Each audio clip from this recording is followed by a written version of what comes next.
നമസ്കാരം. PSC ബുള്ളറ്റിനിൽ രസതന്ത്രത്തിൻ്റെ ഭാഗത്തിൽ വന്ന ഏതാനും ക്വസ്റ്റ്യനാണ് ഇന്നിവിടെ ഡിസ്കസ് ചെയ്യാൻ പോകുന്നത്.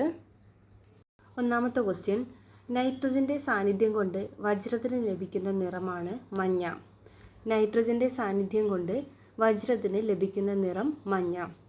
സെക്കൻഡ് ക്വസ്റ്റ്യൻ, കൃത്രിമ വജ്രം കണ്ടെത്തിയ ശാസ്ത്രജ്ഞൻ ഹെൻറി മോയിസൺ. കൃത്രിമ വജ്രം കണ്ടെത്തിയ ശാസ്ത്രജ്ഞനാണ് ഹെൻറി മോയിസൺ. മൂന്നാമത്തെ ക്വസ്റ്റ്യൻ, അബ്സോർബൻ്റായി ഉപയോഗിക്കുന്ന അമോർഫസ് കാർബൺ ഏതാണ്? Answer wood charcoal.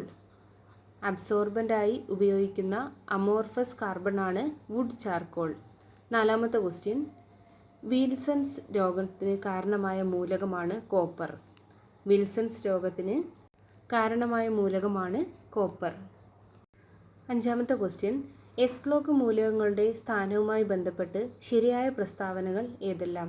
അപ്പോൾ ഇവയെല്ലാം എന്നതാണ് ആൻസർ. നോക്കാം. ലോഹ സ്വഭാവം കൂടുതലാണ്, അയോണീകരണ ഊർജം കുറവാണ്, ഇലക്ട്രോനെഗറ്റിവിറ്റി കുറവാണ്. അപ്പോൾ എസ് ബ്ലോക്ക് മൂലകങ്ങളുടെ പ്രത്യേകതകൾ: ലോഹ സ്വഭാവം കൂടുതൽ, അയോണീകരണ ഊർജം കുറവ്, ഇലക്ട്രോനെഗറ്റിവിറ്റി കുറവ്.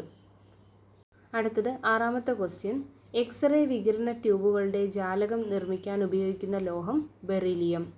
എക്സ്റേ വികിരണ ട്യൂബുകളുടെ ജാലകം നിർമ്മിക്കാൻ ഉപയോഗിക്കുന്ന ലോഹമാണ് ബെറിലിയം. ഏഴാമത്തെ ക്വസ്റ്റ്യൻ, റേഡിയോ ആക്റ്റീവ് മൂലകമായ പൊളോണിയത്തിൻ്റെ അർദ്ധായുസ് 138.6 ദിവസം. റേഡിയോ ആക്റ്റീവ് മൂലകമായ പൊളോണിയത്തിൻ്റെ അർദ്ധായുസ് 138.6 ദിവസമാണ്. അടുത്ത ക്വസ്റ്റ്യൻ, ഹേബർ പ്രക്രിയയിൽ ഉൽപ്രേരകമായി ഉപയോഗിക്കുന്നത് എന്താണ്? Spongy iron. ഹേബർ പ്രക്രിയയിൽ ഉൽപ്രേരകമായി ഉപയോഗിക്കുന്നതാണ് സ്പോഞ്ചി അയൺ. അടുത്തത് ഒമ്പതാമത്തെ ക്വസ്റ്റ്യൻ, രാസപ്രവർത്തന നിരക്കിനെ സ്വാധീനിക്കുന്ന ഘടകങ്ങൾ.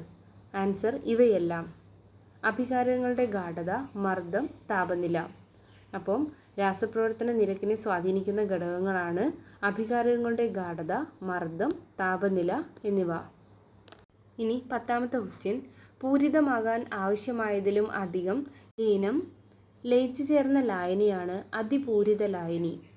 പൂരിതമാകാൻ ആവശ്യമായതിലും അധികം ലീനം ലയിച്ചു ചേർന്ന ലായനിയാണ് അതിപൂരിത ലായനി.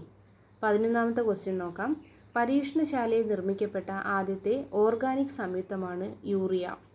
പരീക്ഷണശാലയിൽ നിർമ്മിക്കപ്പെട്ട ആദ്യ ഓർഗാനിക് സംയുക്തമാണ് യൂറിയ. 12ാമത്തെ ക്വസ്റ്റ്യൻ, താഴെ തന്നിരിക്കുന്നവയിൽ സസ്പെൻഷന് ഉദാഹരണമാണ് ചെളിവെള്ളം. ചെളിവെള്ളം ഒരു സസ്പെൻഷന് ഉദാഹരണമാണ്. 13, ബ്രെയിൻ എന്നറിയപ്പെടുന്ന ലായനി ഏത്? സോഡിയം ക്ലോറൈഡ് ലായനി. ബ്രെയിൻ എന്നറിയപ്പെടുന്ന ലായനിയാണ് സോഡിയം ക്ലോറൈഡ് ലായനി അല്ലെങ്കിൽ ഉപ്പുവെള്ളം. മിൽക്ക് ഓഫ് ലൈം എന്നറിയപ്പെടുന്ന പദാർത്ഥം ഏത്? Calcium hydroxide. കാൽസ്യം ഹൈഡ്രോക്സൈഡ് അറിയപ്പെടുന്നത് എന്താണ്? Milk of lime. 15ാമത്തെ ക്വസ്റ്റ്യൻ, ലോഹങ്ങളുടെ ക്രിയാശീലത്തിൻ്റെ അടിസ്ഥാനത്തിൽ ലോഹനിർമ്മാണ വേളയിൽ നിരോക്സീകാരിയായി ഉപയോഗിക്കുന്നത്.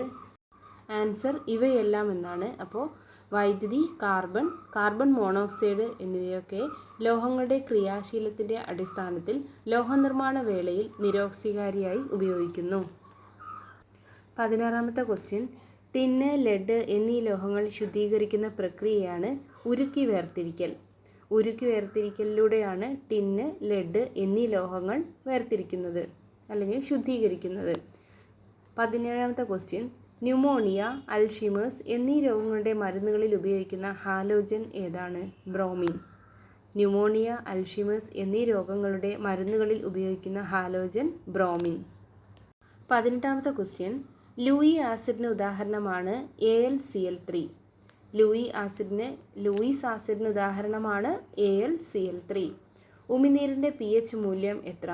6.2 മുതൽ 7.6 വരെ. ഉമിനീരിൻ്റെ pH മൂല്യം 6.2 മുതൽ 7.6 വരെ. 20ാമത്തെ ക്വസ്റ്റ്യൻ, ശുദ്ധജലത്തിൻ്റെ മൊളാരിറ്റി എത്ര? 55.55 മോൾ. ശുദ്ധജലത്തിൻ്റെ മൊളാരിറ്റി 55.55 മോൾ. 21ാമത്തെ ക്വസ്റ്റ്യൻ, തെറ്റായ ബന്ധം കണ്ടെത്തുക. ഇതിൽ 1ഉം 3ഉം തെറ്റാണ്, അപ്പോൾ 2ആണ് ശരി. Electron 9.109 × 10⁻³ kilogram. 22ാമത്തെ ക്വസ്റ്റ്യൻ തെറ്റായ പ്രസ്താവന കണ്ടെത്തുക എന്നതാണ്.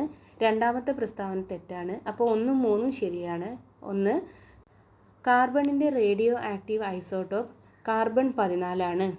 കാർബണിൻ്റെ റേഡിയോ ആക്റ്റീവ് ഐസോട്ടോപ്പാണ് കാർബൺ 14. മൂന്നാമത്തത് പ്രകൃതിയിൽ സ്വതന്ത്ര രൂപത്തിലും സംയോജിത അവസ്ഥയിലും കാർബൺ കാണപ്പെടുന്നു. പ്രകൃതിയിൽ സ്വതന്ത്ര രൂപത്തിലും സംയോജിത അവസ്ഥയിലും കാർബൺ കാണപ്പെടുന്നു. 23 മാലിയബിലിറ്റി ഏറ്റവും കൂടിയ ലോഹം സ്വർണം. മാലിയബിലിറ്റി ഏറ്റവും കൂടിയ ലോഹമാണ് സ്വർണം. അടുത്തത് 24 മൃദുലോഹങ്ങളിൽ ഉൾപ്പെടാത്തത് ഏതാണ്? ഉൾപ്പെടാത്ത ടൈറ്റാനിയമാണ്. അപ്പോൾ മൃദുലോഹങ്ങളിൽ ഉൾപ്പെട്ടവയാണ് ലിഥിയം, സോഡിയം, പൊട്ടാസ്യം. മൃദുലോഹങ്ങൾക്ക് ഉദാഹരണമാണ് ലിഥിയം, സോഡിയം, പൊട്ടാസ്യം. അടുത്തത് 25ാമത്തെ ക്വസ്റ്റ്യൻ. മാഗ്നറ്റേറ്റ് എന്ന അയിരിനെ സാന്ദ്രണം ചെയ്യുന്ന മാർഗമാണ് കാന്തിക വിഭജനം. കാന്തിക വിഭജനത്തിലൂടെയാണ് മാഗ്നറ്റേറ്റ് എന്ന അയിരിനെ സാന്ദ്രണം ചെയ്യുന്നത്. അപ്പോൾ ഇത്രയാണ് PSC ബുള്ളറ്റിൻ മാർച്ച് 1 എഡിഷനിലെ കെമിസ്ട്രി വിഭാഗത്തിൽ വന്ന 25 ക്വസ്റ്റ്യൻസ്. Thank you.